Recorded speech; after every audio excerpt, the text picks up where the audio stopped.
Zubia Shahnaz is accused of sending cash to ISIS via cryptocurrencies. The U.S. Department of Justice says the 27-year-old New Yorker funneled $62,000 to the group via Bitcoin and other currencies. She is standing trial in New York and faces 90 years in prison if convicted. A New York woman charged with sending money to the terrorist group ISIS in the form of Bitcoin faces as much as 90 years in prison. Zubia Shahnaz, an American from Long Island, is accused of funneling $62,000 to the group via Bitcoin and other cryptocurrencies earlier this year.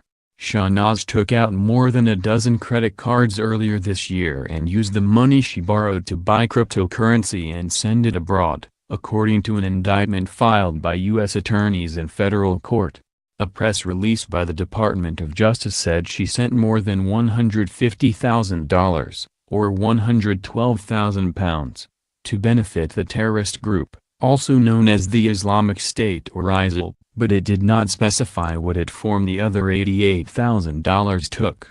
The release said Shahnaz engaged in a pattern of financial activity, culminating in several wire transactions, totaling over $150,000, to individuals and apparent shell entities in Pakistan, China, and Turkey. It added, these transactions were designed to avoid transaction reporting requirements, conceal the identity, source and destination of the illicitly obtained monies, and, ultimately, benefit ISIS. She tried to leave the U.S. for Syria via Pakistan and Turkey but was stopped before she left the country, according to the release. Shahnaz was indicted on 5 counts before the Eastern District of New York's federal court. They are 3 counts of money laundering, 1 of bank fraud, and 1 of conspiracy to money launder. If convicted on all counts, she could spend 90 years in federal prison, 20 for each count of money laundering and 30 for fraud. This is not the first time terrorist groups have been linked to funding via cryptocurrencies. Terrorists have increasingly started to use Bitcoin over the past few years,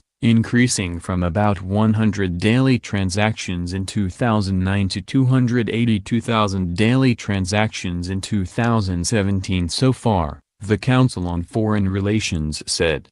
The Ibn Taymiyyah Media Center, a jihadi propaganda group in Gaza, started soliciting funds on Bitcoin, at least $2,500 for each fighter, as early as June 2016, according to the former CIA counterterrorism analyst Yahya Fannouzi.